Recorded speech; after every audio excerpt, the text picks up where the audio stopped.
They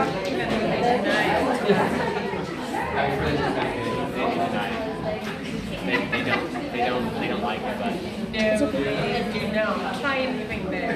it's a bit dark. We're now live on Okay, you live? Oh, I'll have to Just move. cancel that and then I'll we have start to again. move. I'll have to move.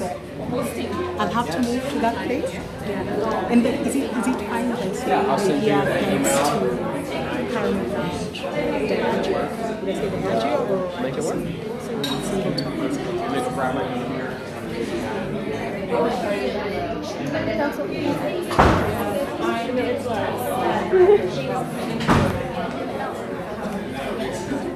I was in that this week. Hi everyone, I hope all of you can hear me. Can all of you hear me? Those of you who are here, we don't have a microphone yet, so you have to make do with natural voices. Yeah, thank you all for coming, and my apologies for the delay in the, starting the program. My name is Sylvia Mukasa. I am the Kenya chapter lead for Women in Tech Africa. Some of you may know we only launched sometime in September this year, so we're pretty young, and are just trying to see how we can make our mark in terms of technology and women. I'll just say a little bit about Women in Tech Africa, and we have over 500 members in over 30 countries in Africa, and have launched chapters in Kenya, in Ghana, and we'll be launching chapters in South Africa, Nigeria, Uganda, and Canada, hopefully by the end of the year. Yeah, so we are steadily growing, have a presence in London as well for those in the diaspora. So what do we do? Women in Tech Africa has run events before, because remember, as much as the Kenya chapter has only just launched, there's been activity going on in other parts of the country, for example, in Ghana. So Women in Tech Africa ran the first Pan-African Women in Tech virtual conference. And then we do have quarterly meetings, which we will be having in Kenya as well. Definitely big quarterly events. And then Women in Tech Africa has also partnered with the likes of USAID for programs revolving around women in technology. And Women in Tech Africa also trains women entrepreneurs on the use of technology and for business growth. So we are growing and are trying to make sure that women are not left behind when it comes to matters technology. And that's just a brief overview of what Women in Tech Africa is about. So we'll just move quickly straight into the program, and so that we don't waste any much time.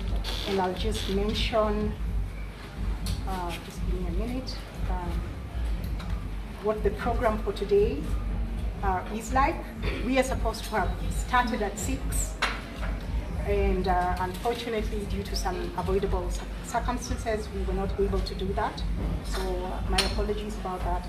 But the flow of the thing is, there's been the registration and networking, which I'm glad you guys have been doing while we've been waiting to sort out some of the features.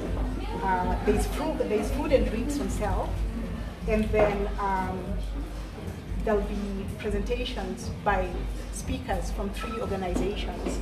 There'll be Shiko Vitao from Africa Development Bank, and then there'll be Vera Rosawa and Jean Miyaka, or another representative from IBM, who will be doing a speech. And then there'll be Perrin Clark from the Dev School. They will tell you about their organization, so you have a deeper understanding of what they are about. Our theme today is taking opportunities. So it's up to you to know what's going on in the technology space, and see how you can help yourself.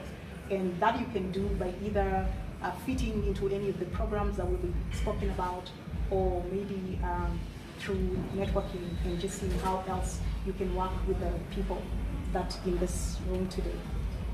And then after the speeches, which should take us between 30 to maybe an hour, depending on how long the speakers stay, we'll do that, and then we'll move to the showcases, because there'll be a showcase going on. IBM will be showcasing, the Dev School will be showcasing, and we have some members from Women in Tech Africa who run an organization called Farm Drive, who will also be showcasing. So feel free to go around and interact with them, ask any questions. If we had projectors, maybe they have projected what they have, but if you go to the different spaces, you'll be able to interact with them on a one-by-one basis or group basis. So feel free to interact with them after the speeches. Once we have the microphones, then you can move to wherever. We just did this so that most of you can hear what we're talking about. And then another thing I'll need to mention is we are here courtesy of Caramel Lounge. They offered us a space to meet today. And then we're also here because of Women Who Whiskey. We partnered with them for this event so that we also make it a fun evening for everybody. Those who want to try out whiskey can do that. And then those who don't take whiskey, well, there are other drinks that you can indulge in on sale, and this is at discounted prices. Yeah, you wouldn't normally get them at that price on other days. So we're having that because of this meeting today. And then also thanks, our gratitude goes to Diageo Singleton Whiskey, because that's what we'll be sampling today. Yeah, so I guess I'll move on to introduce Catherine Liu from Women Who Whiskey. She'll take us through what will be going on revolving around whiskey and liquor. Yeah, and then pick it from there. So yeah, welcome. Thank you. Hi everyone. Hi. It's great to be here, and on behalf of Women Who Whiskey, we're really excited to be partnering with Women in Tech for this event. Just like Women in Tech, we're a group that promotes access to something which has generally been in the male business domain, except it's whiskey. So for anyone who likes whiskey, or even just wants to try whiskey and experiment and meet other women who are open to new drinks and new people, we hope that you will sign up and join us at our future events, but also that you will join us. We have the very knowledgeable and very good-looking Dougie from Diageo, who is here in another room, who will be offering a complimentary tasting of Singleton whiskey afterwards. So once the speakers' speeches have concluded, please feel free to approach me to join that whiskey tasting. Again, that's complimentary, and it's a fantastic whiskey, so I highly recommend it. There are also very special drink offers tonight, courtesy of Caramel. I recommend the espresso martini and the watermelon crush, but also you'll see the special whiskey drinks that are just for this group tonight. You will not get those anywhere else in Nairobi, so please do try them. That's enough from me. On to the speakers and have fun. Yeah. Okay, so yeah. So we'll just move straight into the program, and I'll give a brief bio of our past speaker. This is a lovely lady by the name Shiko. Shiko is a strong, strategic, results-driven leader with proven ability to create new organizations, spearhead change, and conceptualize and execute innovative, impactful, and sustainable initiatives. A passionate, compassionate, and gregarious personality with excellent interpersonal and communication skills, dedicated to fostering a working environment that engages, motivates, and encourages collaboration, and optimizes team performance. Highly focused, self-driven, and self-reliant, sets aims and targets and leads by example. She has over 10 years experience in ICT for development, technology and design, and implementation. She has also established expertise in both African and emerging markets, specialized interest in issues pertaining to in-resource poor communities and marginalized groups, including women, youth, and children. Her work experience includes currently working for the Africa Development Bank under the Office of the Vice President and Special Envoy on Gender, leading the Technology Innovations for Inclusive Growth Initiative. Prior to Africa Development Bank, she led the user innovation efforts at Massey Corps as user innovation and design lead. Shiko has worked as user experience researcher with Google Emerging Market and Microsoft Teams team. She's also worked in various capacities, both with the private sector and non-government organizations in Kenya and South Africa. As an entrepreneur, she's the founder of Umeli and Tarasisi, and was founding CEO of Kibarua, now kibarua.co.ke, within Massey Corps SVT. She runs an education social enterprise, Guitings Education Trust, and holds a PhD and MSc in computer science from the University of Cape Town, South Africa. She has been recognized as a top 40 under 40 leading woman in Kenya 2015, and she's an Aspen Voices Fellow 2015. She is the recipient of the Anita Borg Change Agent Award 2013, and is the AfroL 2013 Power List of African Women Who Affect Change in Huffington Posts. She's also a member of the GSMA M Women Steering Group, UN Women, Women in ICT Development Group, and the Clinton Global Initiative on Women Leading Women in ICT. Clearly, put your hands together for Shiko Gitao.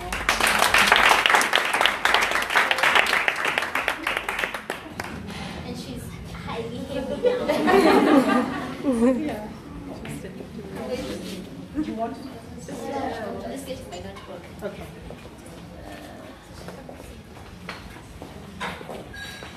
She currently looks like a whale. So forget the bio. I'm just like a wash. You know, when people read them, they're thinking, that is not me. Actually, somebody helped me craft that thing, so no credit to myself. So I'm Shiko Gitao Nyaga. Nyaga is standing somewhere behind there. I like looking at myself as just a normal girl, woman at the moment, who's been blessed and privileged by grace, yeah. And when I met Sylvia in Kigali, and read her invitation on what you're going, what the theme of today is about, taking up opportunities, I was thinking, what does that mean in any context? So first of all, I'm going to talk to you about my work, and then I'm going to talk about you. It's going to then get personal. So I work for the African Development Bank. It is not a bank. It's not a commercial bank. So it's not like KCB. It is not like what is the other bank? Equity. It is like the World Bank, but the World Bank specifically focused in Africa. So what we do at the bank is the governments are our biggest clients. We fund projects. So for example, Thika Highway was not funded by the Chinese. We funded it. The standard gauge railway that is coming, we are funding it.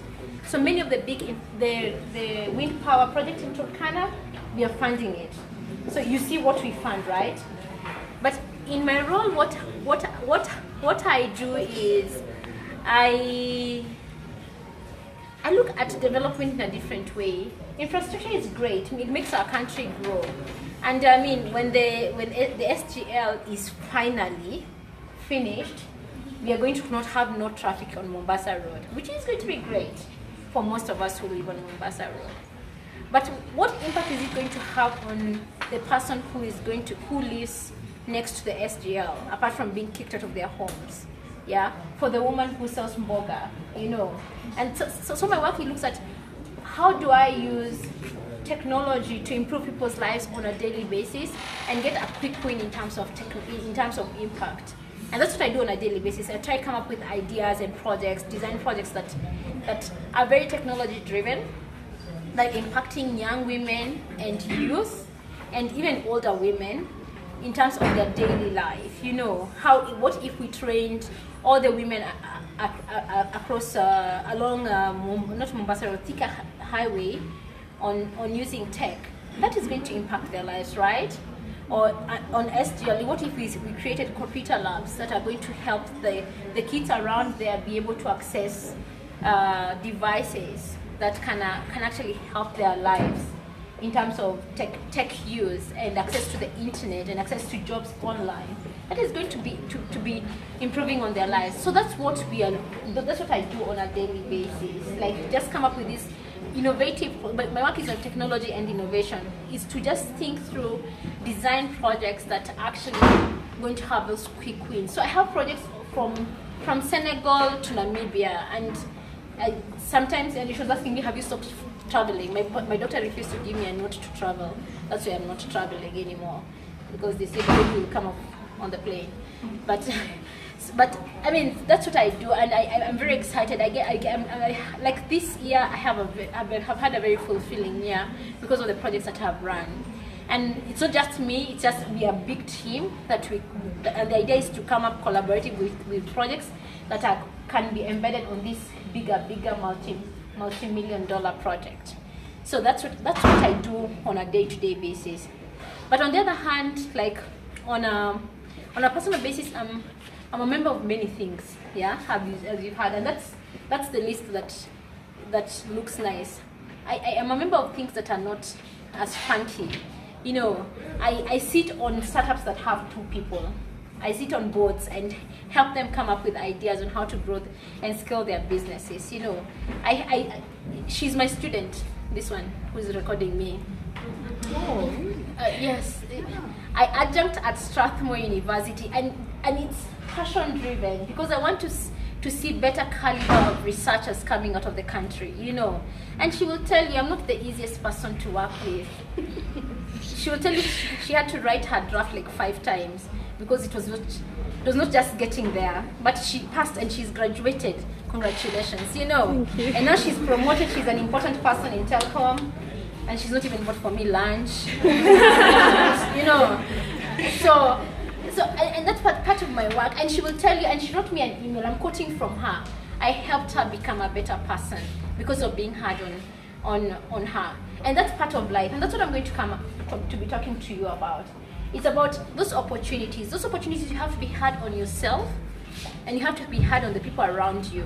Because the people around you, what they will do, they will influence who you are. Yeah? The company that you keep is going to influence the person that you're going to become eventually. So I have 2 choices. We're either going to be on the same level in terms of we help each other, or I won't be able to hang out with you as much as I would want to, because that's what it leads to. Because and I'm a Christian, and I'll quote from the Bible. It says, "Bad company spoils good morals," and you know, birds of a feather always flock together, and that's one of those things that you have learned.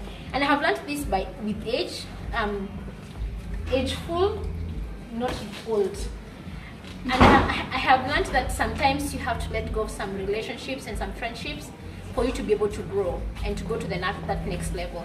So in terms of opportunities, how did I get? What does it mean to seize an opportunity? And the first word that came to my mind when I was reading that is risks.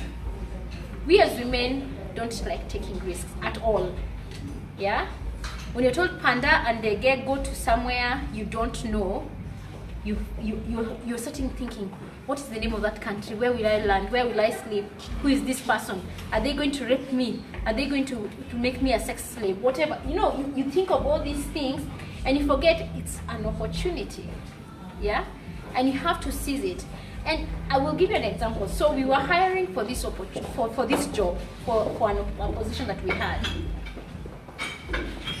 And we put out a job advert, and when we received so many young men. They were not even nearly qualified, as in they were far away from qualified. And you see 1, 2 women, and then you ask the people who you had told them to apply, why didn't you apply? Well, because they were requesting for this number of years, and I didn't have that amount of years. And guess what? The young man who had less experience got the job because they applied, because they put themselves out there. So what is it about opportunity? It's about competence. So I have 3 points actually. It's about competence, it's about character, and it's about consistency. So competency is what you know, yeah? What you go to school to do, and what you graduate with, yeah? So for example, she got an MSc in Mobile telecommunication. in information technology, in telecommunication, right? So she's very competent, yeah?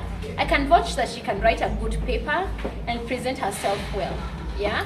And I can write a letter for her, a recommendation letter. I have worked with this student and she's a good student. Please let her get a job. And that's the first thing we as women, we don't do. And having come from a very gendered team, most women want to get it because they are women. We are pushing for quotas, yeah? And I mean, I'm all for quotas, by the way. 30% will never get there if you don't get those quotas. But you have to be competent enough to know that you're able to do it. You're able to do that job that you're given. You need to work hard. You need to, if you're in school, how many are in school?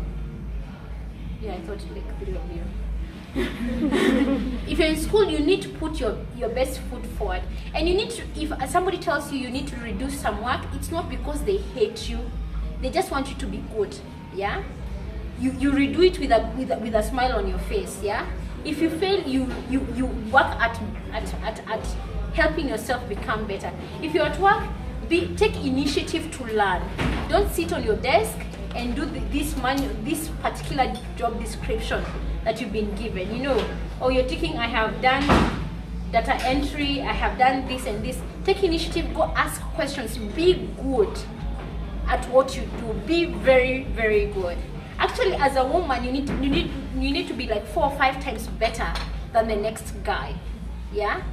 Because if you're just the same, he'll always be picked over you, yeah? Because he's a guy.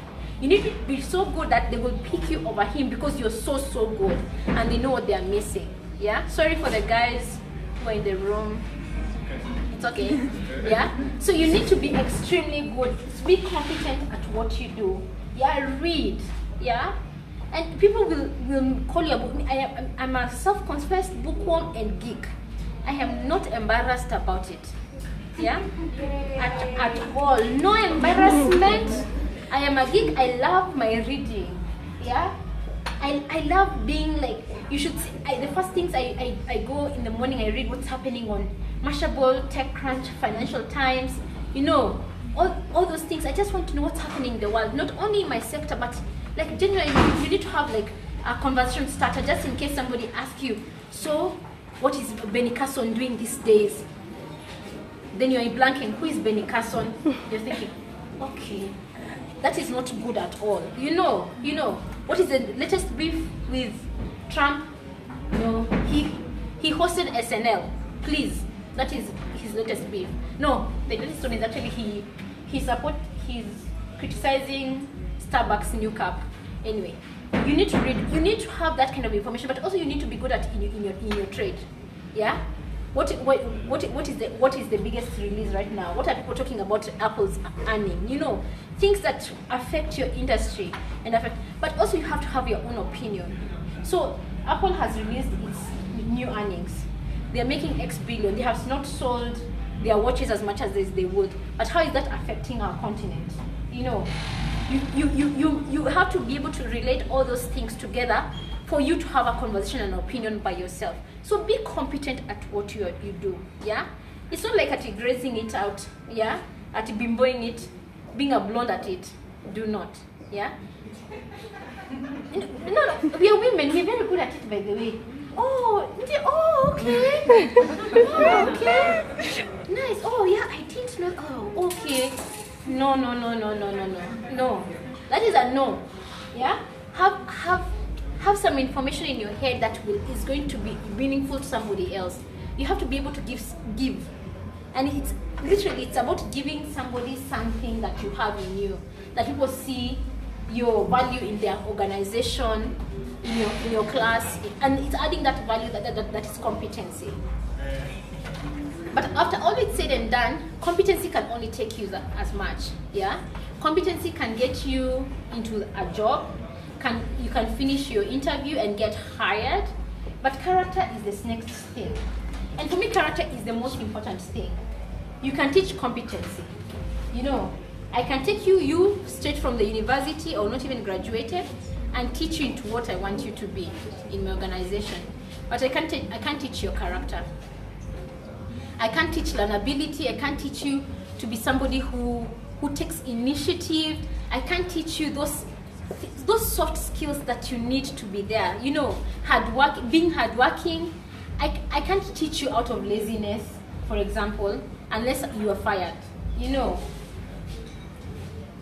And character is something that you have to build by yourself. It's a habit, yeah?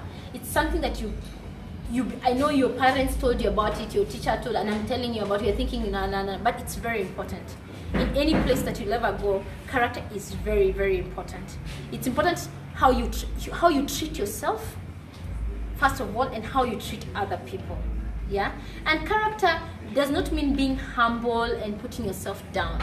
Sometimes it means standing out and standing against something that you don't believe in. Yeah, if an injustice is being done, you just say no to it. Yeah, and sometimes it might pitch you as the bad person, but it's an important something that you need to do. It's something that you have to. It grows with time, it grows with age, and you pick something that you're strong at. But you need to start defining who you are. Who should people know you are? Yeah, yeah. Like me, I'm a people person. I like helping people a lot at work and in stuff, but I also know I have drawn a line up to where you can get to me. My husband is like, when you pass that line, you have passed that line, and it's over, it's done. Yeah, because integrity for me, for example, is very important.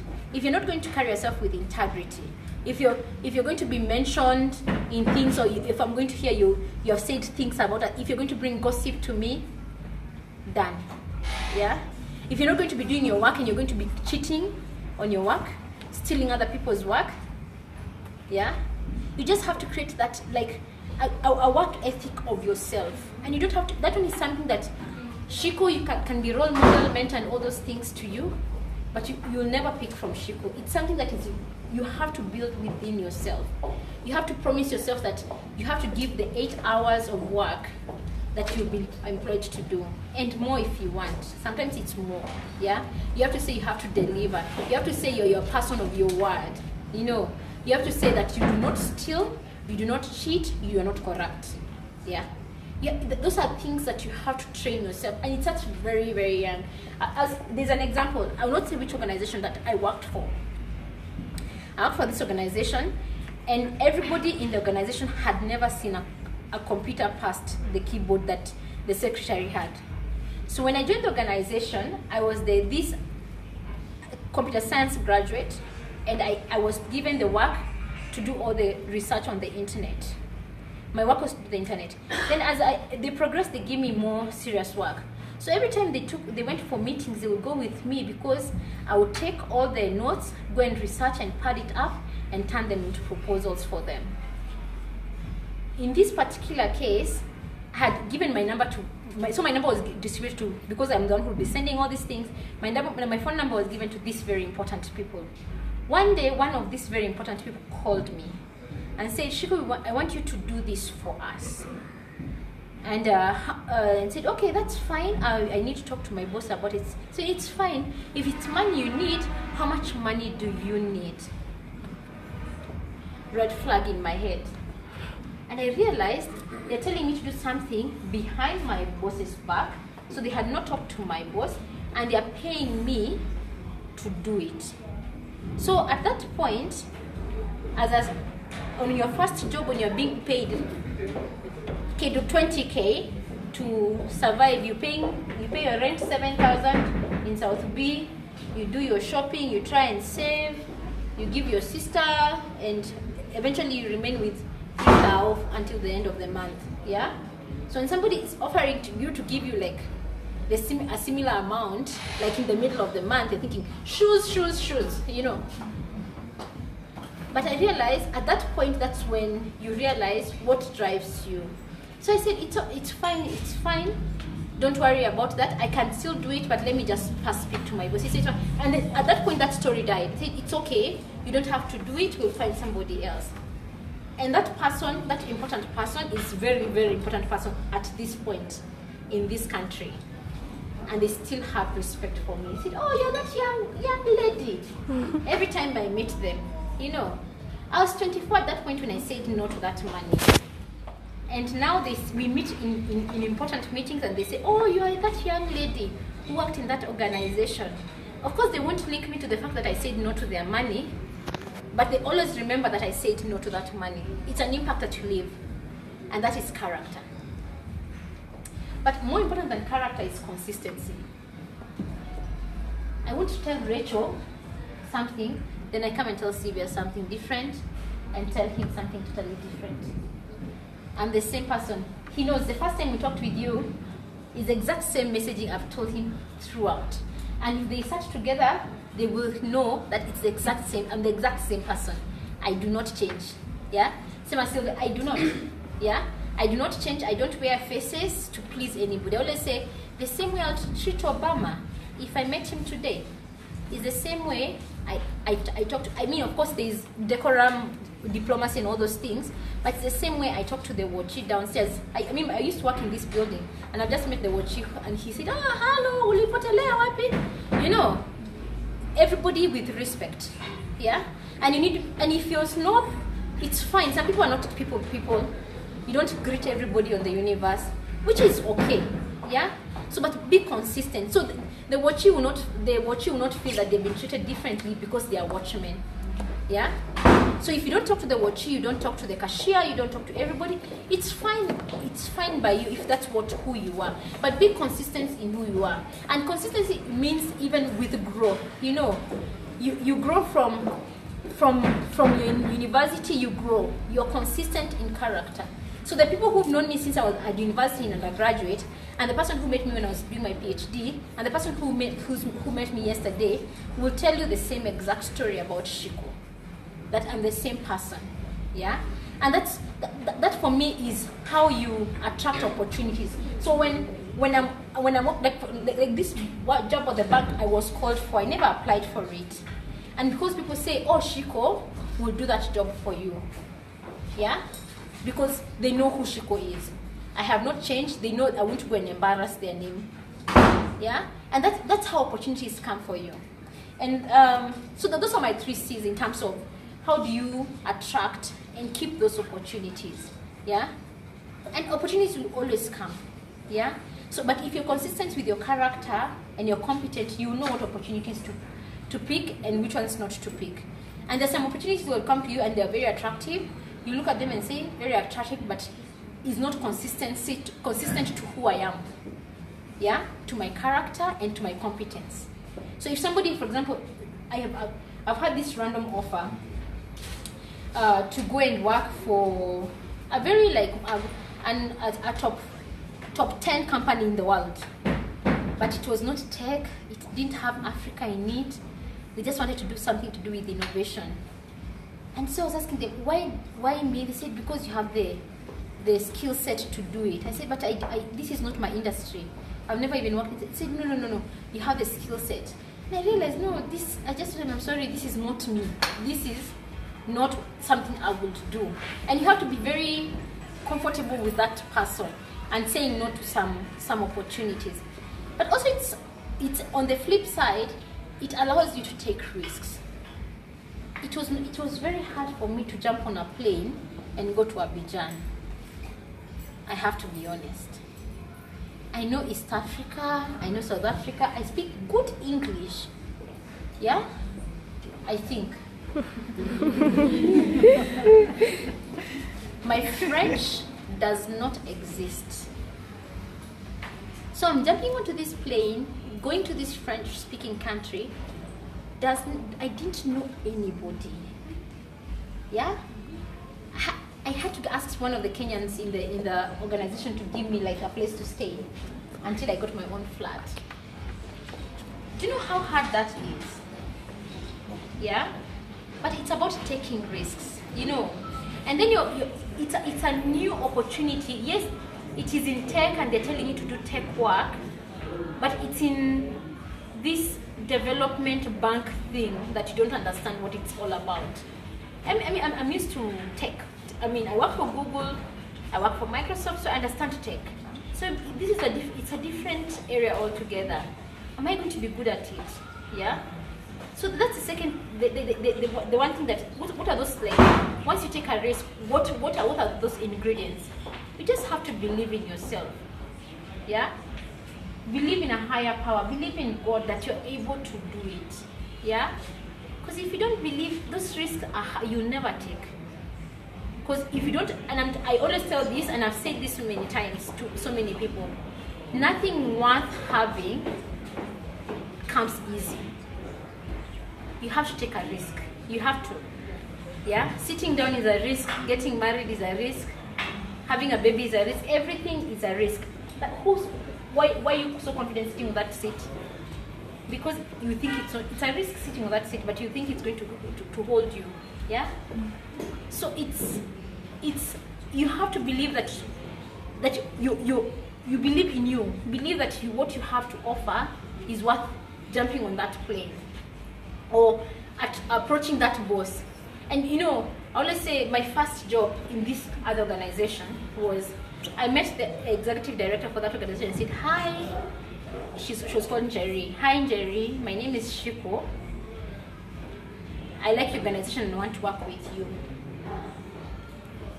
And I think she was in shock. She said, okay, send me your CV.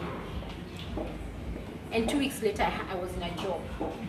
Literally 2 weeks later. And that job opened for me so many other opportunities. Yeah?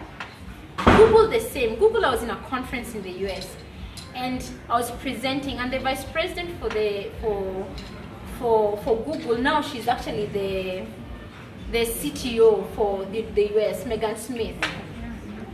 So Megan came and I was demoing my work. And said, oh, this is very interesting. I said, yeah, this is very interesting. She said, oh, from Google. I said, yeah, Google, you should be doing this. I just said it in passing that Google, you should be doing this. You should be helping us track, like, I was doing like a tracker for gender-based violence. And you know, she said, oh, very interesting. What is your name again? And 2 days later, I got an email from Google.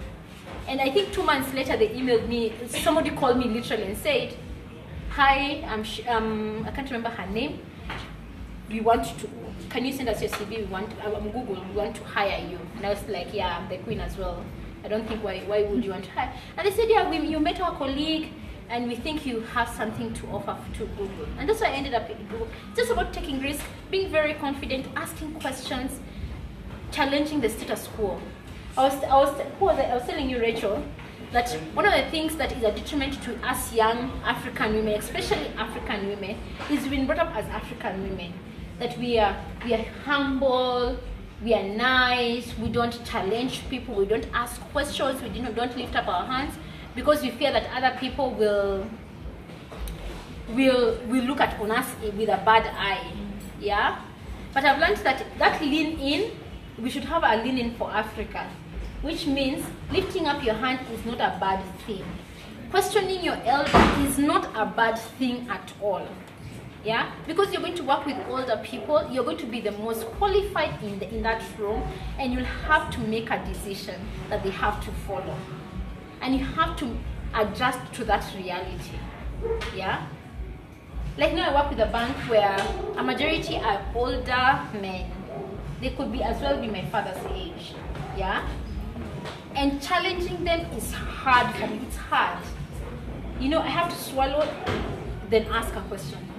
But it's something I've taught, my mentor is one who told me you have to teach yourself to do it, because as I'm telling you, there's going to be a time in your life, you're going to be the youngest and only female in that room, and you're going to be required to make a decision, and you need to be able to make that decision. Because if you don't, you're putting everybody at risk. Yeah? And you need to make yourself make that decision. And I've learned it, and I am way older than some of this, and maybe it's age mates with some. And it's hard. You feel like I'm letting my mother down and my grandmother and every female in my lineage down. Yeah? By challenging an older male. yeah? But you need to be able to adjust your mind to doing it. I have friends who are way older than me, and they say it's hard for them as well, yeah? They have huge titles, but when somebody who is older than them just comes in, all that confidence and all those titles fade away because they have been brought up in that way. So it's about just believing in yourself, believe in God, believe that you can do it, and just jump, yeah? What's the worst that can happen? Yeah? You just say, oops, it just didn't work out. Yeah? And that's those my takeaways are: be competent, be good at what you do. Yeah? Take in terms of asking questions, doing all those things. Character, build your character, and it's never too old or too late to do that. And finally, be consistent. Always be the same person at whatever level you're operating, because people will always reference to that character that you're showing. They'll say you will not let them down, and that's Shiko for you today. Yeah, thank you.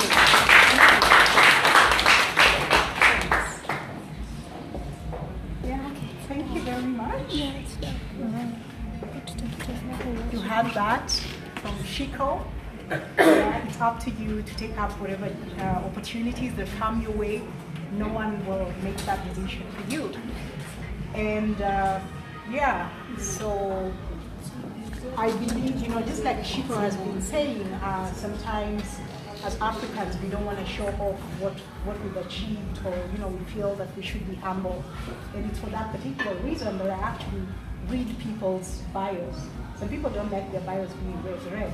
But for me, I like to read out bios, because how would we know what women have achieved in society if we don't showcase what they've achieved? And that leads me to my next speaker. We'll have two speakers from IBM. I'll read a bio for one of them. The other, I don't have the bio, but I'll just make an introduction about them because we had to change the second speaker. So I'll go through the bio of Vera Rosawa. I hope I pronounced that right. I knew Vera in high school, in university. She was ahead of me. Yeah, so those connections keep working. I met Shiko in Kigali at a different forum, and even Perry, our other speaker, and Vera from university. So Vera is the IBM External Relations Leader for Africa.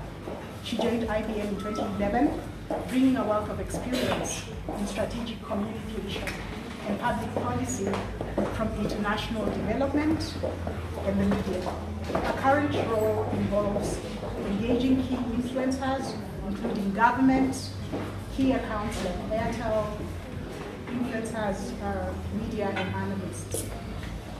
During her tenure at IBM, Vera has initiated and managed the Nairobi Smarter City Roundtable that set the stage for R&D activities in Kenya. She also successfully organized for IBM CEO Jeannie Romiti to meet the President of Kenya, an engagement that led to setting up the IBM Research Africa. And in 2014, she was one of the two leaders that rallied influencer and client participation at the IBM CEO-led Smarter Planet Summit in Kenya. Prior to IBM, Vera was the Africa Strategic Communication and Public Policy Advisor in Africa in Addis Ababa, Ethiopia. Her role involved engaging with international donors, aid agencies, and governments, including the African Union, World Bank, and USAID. Immediately before that, Vera was the Latin America Communication Advisor for UNICEF.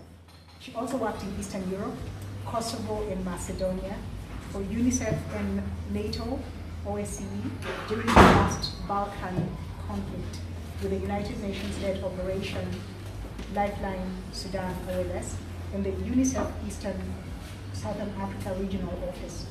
Vera joined the development sector from the media, having worked as the BBC and Voice of America correspondent in Africa and for the US Senate, Africa Majority Leader, Senator Russell Feingold She holds a Master's of Arts degree in Media and Public Policy from Oxford University in the UK, as well as a Master of Arts in Public Affairs in Journalism from Columbia University in New York. She is a Les Aspin Democracy and Human Rights Fellow and currently completing her Master's in Leadership at Harvard Business School and an MBA at Warwick Business School. Let's give a hand for Vera.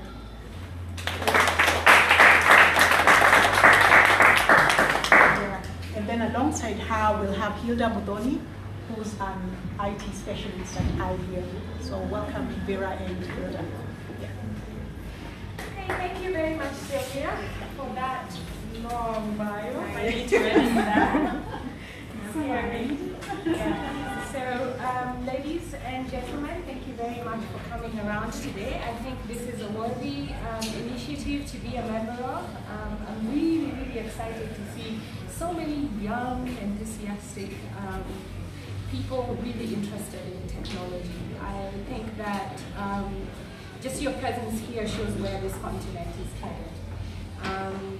I'm here today to speak about what IBM does, mostly to help women in tech and also to help young developers and startups across this region. But first, I'd like to acknowledge Dr. Vitao.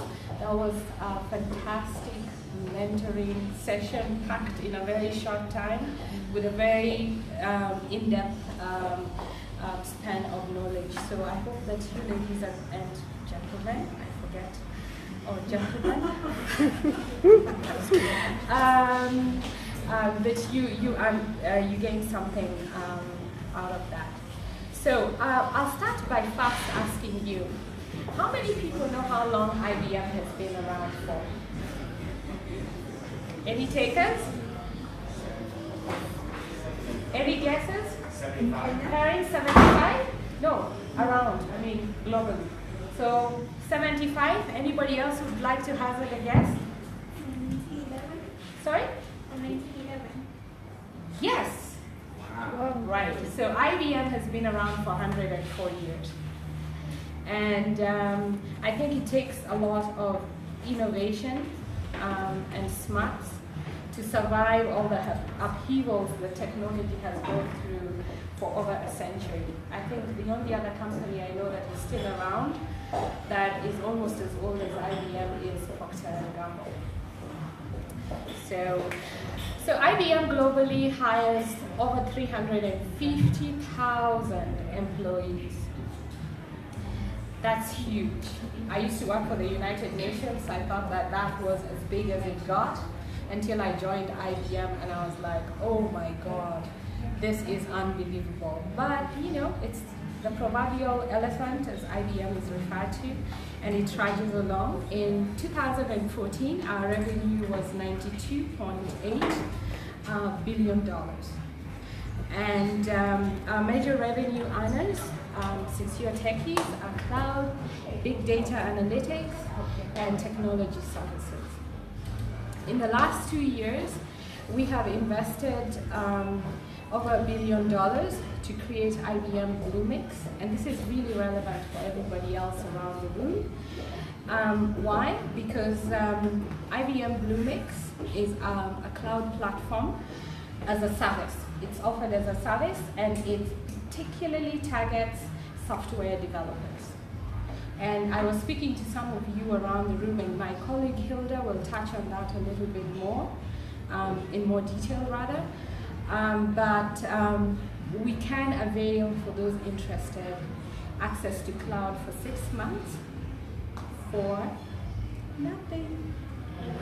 And alongside that, we also offer Bluemix, which allows you, by the way, to develop your applications across all platforms, Android, OS, whatever it is you're working on. And you can also have access to that for 6 months on a trial basis for free.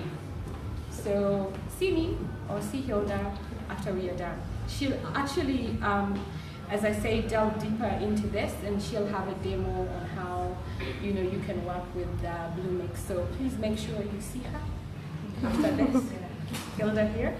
Okay. So IBM has been in Africa since 1920, way before your parents were born and way before my parents were born.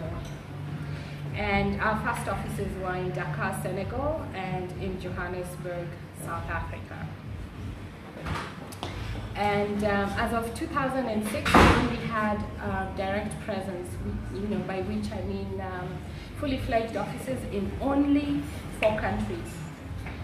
As of 2015, we have a direct presence in over 24 countries, including a research and development facility here in Nairobi, which was launched about 2 years ago, and another one in South Africa. And I will talk a little bit more about what that does and how it can be beneficial to some of you here.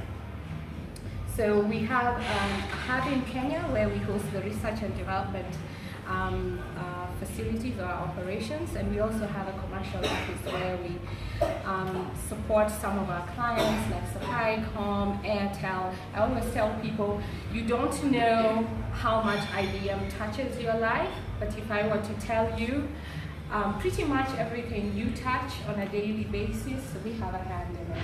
And it just tells you how progressive technology is and how you can use your skills to really make a difference on a day-to-day basis. So every time you make a phone call on Airtel, we provide the back-end support for that.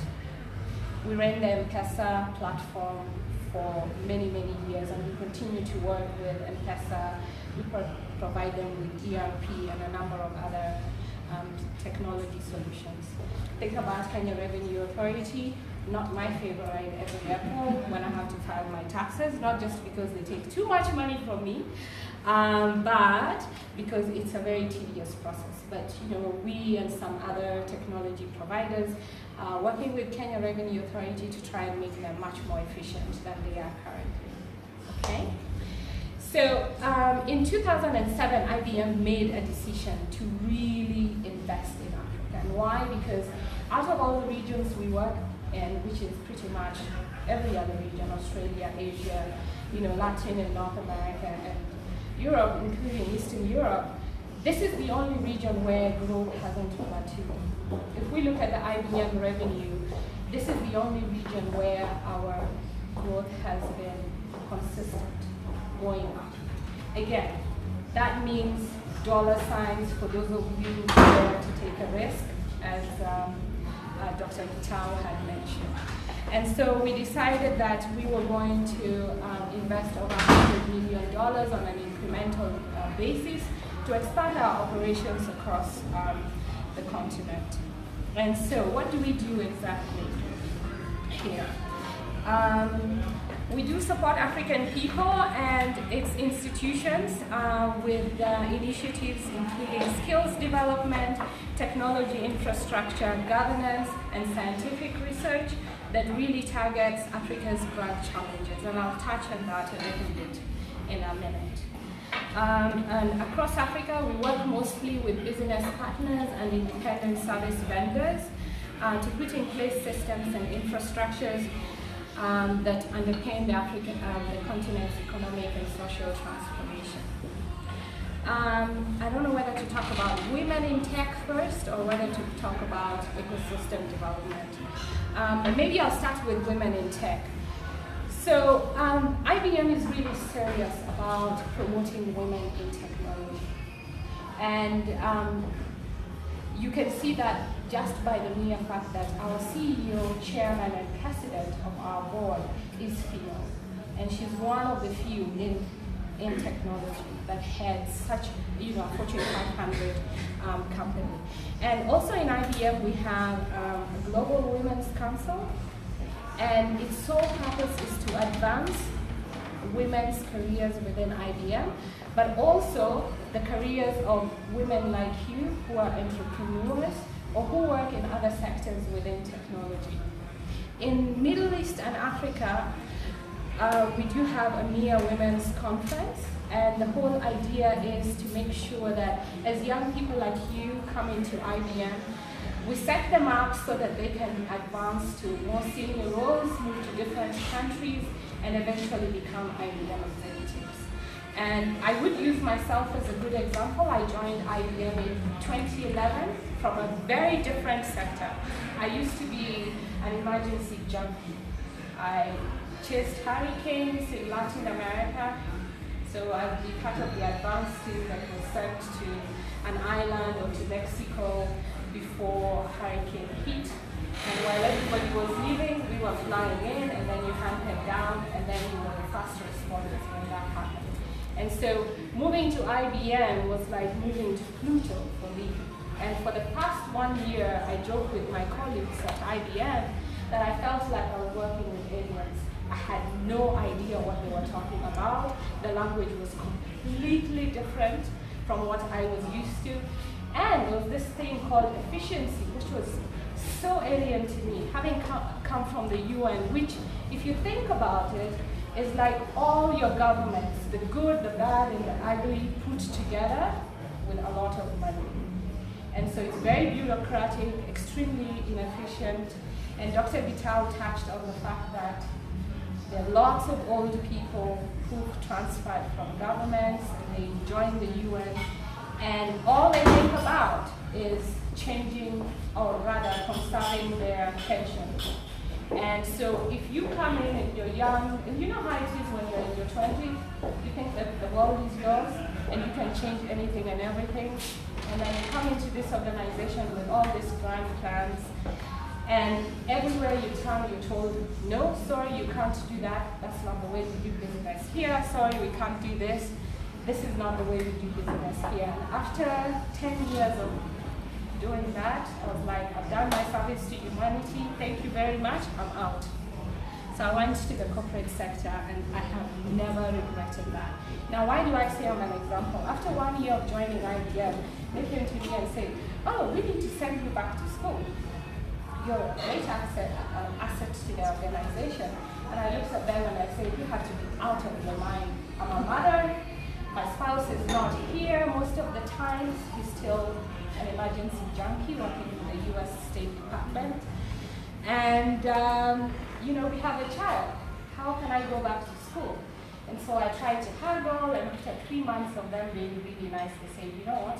Actually, we're not giving you an option. You're going back to school. And it's for 3 years. And I was like, there goes my life. But the whole idea was that they gave me a full scholarship, so I'm really thankful for that. Don't get me wrong, I'm not trying to write that off as a bad opportunity.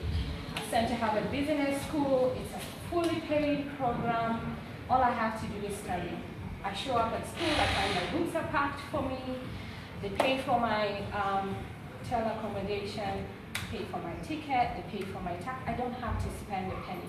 All I have to do is, I can't party. Right now I'm thinking, I could have written maybe 5 pages of my thesis today. But you know what, it is what it is. So talking about advancing careers for women, this is what we do. It could be that you're young, you have a lot of talent, and if that is seen as an asset, then you're offered that opportunity to progress your career. There's a lot of in-house training that makes sure that you get all the help and the support you need, so you're not just taken and thrown into the deep end. But alongside that, we work with people who are outside our IBM. So we have a STEM program across the continent that targets young women right from primary school. And the goal is to encourage them to specialize in STEM areas. And we're doing that here. I was just talking to Karen and Kathy about that earlier this evening. And we're working with the Ministry of Ministry of Education to just make sure that teachers are trained on how to integrate STEM programs into the school curriculum. And this is actually being launched next week. So this is going to be a nationwide program offered across Kenya, starting off from primary school all through high school and then to university. The other thing that we do for women, and let me just digress a little bit, and it's because of this reason of, developing the ecosystem, and we look at the ecosystem as creating an enabling environment for IBM and other companies to operate in. and I'll touch on our Africa Skills Initiative in a little while. But because of this, we have a CEO, she's female, and 40% of our senior vice presidents are also female as well within IBM. So we take that very seriously, and you know, while we drive innovation within the company for everyone, we recognize the special role that women play in driving economic growth and, you know, transforming our society. So if you want to hear a bit more about the other programs that we have, I can't cover all of them, please feel free to talk to me after this. Or if you want to come to IBM, I'd be very happy to show you around our Innovation Center and also to take you to